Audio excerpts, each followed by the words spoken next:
거기에서 감정 소모를 덜 하는 게 오히려 맞을 거라고 생각하시는 네. 분들도 많거든요. 네. 네. 그 안에서 객관성을 잃으면 안 돼요. 그러니까 여기서 해줘야 제가 될지. 말하는 네. 감정을 지지하되 개입을 하지 네. 말라는 이유는 뭐냐면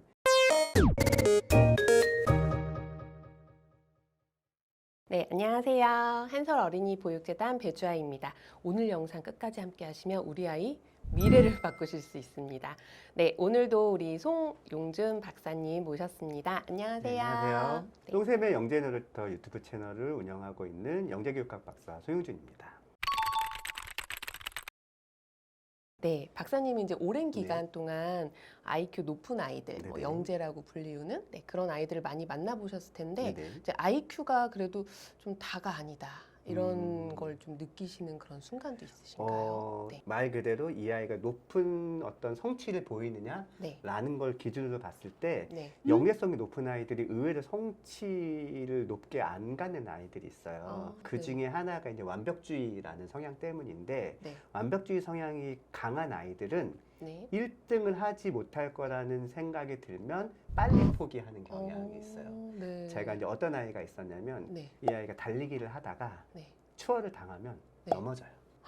그럼 넘어져서 자기가 꼴등으로 들어오잖아요. 아. 그러면 내가 넘어지지만 않았으면 라는 핑곗거리를 만드는 거예요. 일부러 이렇게까지 생각하는 아이들도 있어요. 그러니까 완벽주의성이 네. 너무 큰 아이들은 아까 네. 얘기했던 성취라는 결과만 놓고 봤을 때는 오히려 빨리 포기하는 아이들도 생기는 거죠.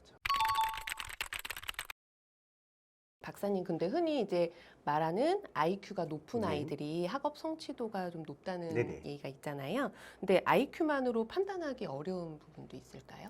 IQ가 높다는 건 사실은 이 아이한테 뭔가를 투입했을 때 투입 대비 산출이 높다는 뜻으로 이해할 수 있어요. 네. 능력이 올라간다고 해서 멋진 결과물이 항상 좋은 건 아니거든요.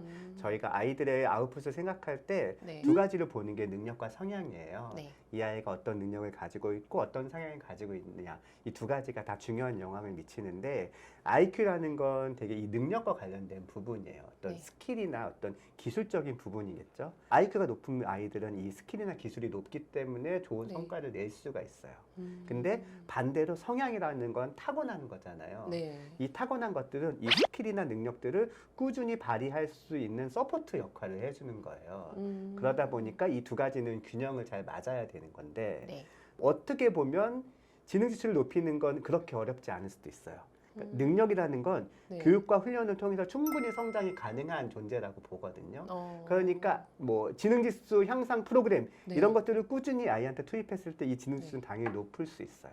근데 성향이나 기질 같은 네. 거는 타고났다는 걸 더 많이 보이기도 해요. 성격은 잘 안 바뀐다 이런 식의 그쵸. 이야기를 하잖아요. 네네. 어느 정도 타고나는 거기 때문에 이거는 교육 훈련으로 바뀌기는 좀 어려운 부분이에요. 그래서 이런 것들은 환경 조성을 잘 해주는 게 중요해요. 성향은 환경을 통해서 바꾸는 거고요. 능력은 교육을 통해서 바꾸는 거다. 그래서 이 두 가지가 잘 다 맞물렸을 때 정말 원하는 성취도라든지 결과물이 나올 수 있다고 생각하시면 되겠습니다. 네, 좋은 말씀이네요.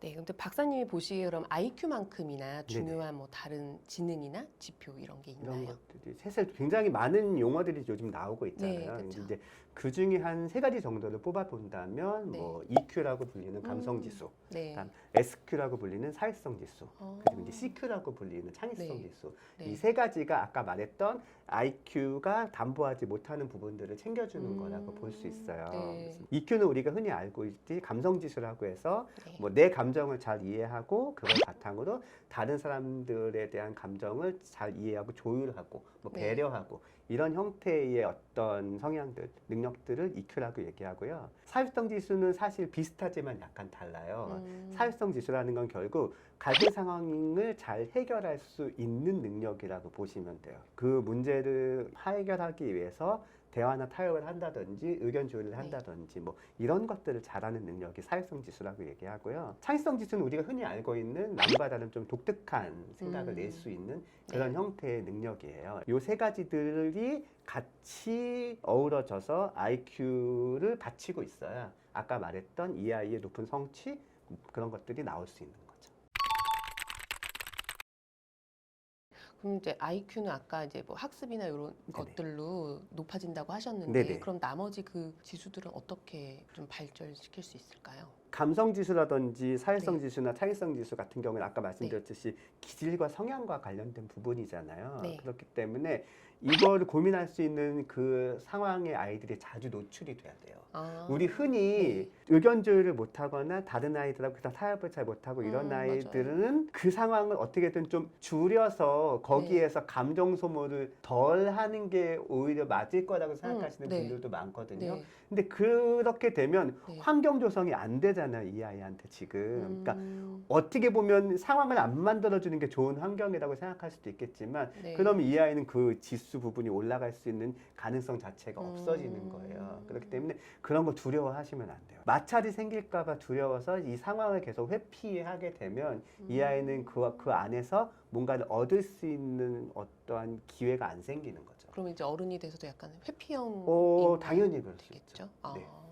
네, 그러면 이제 어린이집이나 학교에서 좀 잘 못 어울리고 네네. 아이들하고 갈등 상황이 많은 친구들은 그럼 SQ의 문제인가요? 그렇죠. 사회성 지수가 낮은 거라고 볼 수는 있는데 네. 이제 그런 상황이 닥쳤을 때 부모가 이걸 어떻게 개입해서 해결해 주느냐에 따라서 사실은 이 아이가 그 지수가 높아질 수 있는 가능성이 있어요. 네. 그래서 제가 생각했을 때는 네. 이거에 대해서는 감정을 지지하는 건 굉장히 중요해요. 네. 그 안에서 객관성을 잃으면 안 돼요. 근데 자칫하면 아이 싸움이 어른 싸움이 되는 경우들이 요새 너무 많잖아요. 네네. 그러니까 이 개입을 또 어디까지 그러니까 여기서 해줘야 제가 될지. 말하는 네. 감정을 지지하되 개입을 하지 네. 말라는 이유는 뭐냐면 아이가 친구랑 싸웠어요. 네. 아이 입장에서는 속상하잖아요. 그렇죠. 속상함은 인정해줘야 돼요. 이 상황의 옳고 그름을 떠나서 네. 그 상황에서 아이가 느꼈을 감정에 대해서는 충분히 그럴 수 있다고 인정을 네. 해주고 그 다음에 네. 그러면 올바른 행동이 무엇이냐에 대한 거에 대해서는 단호하게 대처를 해야 되는데 네. 요즘 그게 잘 안 돼요, 부모님들이. 맞아요. 감정적 지지와 행동의 결과까지 다 아이 편을 들어주는 것이 아이의 길을 죽이지 않는 거라고 생각하는데 절대 그렇지 않아요. 맞아요. 그런 분리가 잘 안 되기 때문에 이 아이가 자기 감정에 대해서 이해도는 높지만 어떻게 행동해야 되는 사회성에 대한 부분들은 낮을 수밖에 없어요. 그러면 이제 박사님께서 만난 아이들 중에 네. 이런 지능이 높은 아이들, 좀 돋보였던 아이들이 있었을까요? 놓치기 쉬운 부분이 보였던 친구들이 좀 있었어요. 이렇게 날씨가 너무 좋아가지고 네. 뭐 하고 싶니? 라고 했는데 어떤 아이가 나가고 싶어요 이런 거예요. 근데 그 순간 이제 정적이 흘러요. 선생님이 과연 저 아이를 어떻게 대응할까? 이제 애들은 이제 재미있는 관전 포인트가 생긴 거죠. 네. 보통은 교사라면 그 상황에서 이 아이가 나랑 지금 장난하려고 하나? 나를 건든다는 생각을 해요. 근데 이제 그런 생각이 잠깐 들다가 너무 재밌어서 네. 제가 물어봤어요. 왜 나가고 싶니? 그랬더니 밖이 너무 날씨가 좋아서라고 얘기하는 거예요. 근데 날씨가 너무 좋았어요. 네. 그래서 정말 제가 애들을 데리고 야 그럼 밖에 수업할까? 해가지고 애들 데리고 나가서 야외 수업을 한 적이 있어요. 우리가 흔히 생각하는 맹랑함이라고 얘기할 수는 있지만 사실은 되게 민감성이 높은 아이들이 그런 질문을 할 수가 있거든요. 예를 들어서 뭐 어른은 꼭 공경해야 하나? 뭐 이런 거 물어보는 애들이 있어요. 수업 네. 시간에 그런 얘기가 나오면 다 네. 아까랑 똑같은 상황이 돼요. 그죠. 과연 선생님이 뭐라고 얘기할까? 저는 이제 보통 대묻는 편이에요. 그런 질문을 네. 하는 친구들한테 너는 왜 그런 질문을 했느냐라고 얘기하면 사실 어른 중에서도 나쁜 짓을 하는 사람이 많잖아요. 뭐 이렇게 얘기하는 친구들이 있어요. 네. 근데 그거는 상황을 좀 비틀거나 민감하게 볼 수 있고 그 안에서 되게 사고가 유연한 애들 그러면서 또 호기심이 있어서 그걸 못 참는 애들 그런 친구들은 그런 질문을 해요. 그런 아이들이 좀 눈에 띄었던 것 같아요. 밖에 나갔을 때는 훨씬 더 분위기가 아니죠. 좋았나요? 그날 수업은 망쳤죠. 아, 네. 하지만 얻었죠. 얻은 네. 게 있죠. 아이들이 안에서. 네, 오늘 영상 잘 보셨나요? 우리 아이들에게 IQ뿐만 아니라 뭐 EQ, CQ, SQ 이렇게 다양한 지능이 있는 걸 알아봤는데 꼭 기억하셔서 우리 아이들에게 다양한 경험 많이 해주시면 좋겠습니다. 우리 아이 함께 키워요.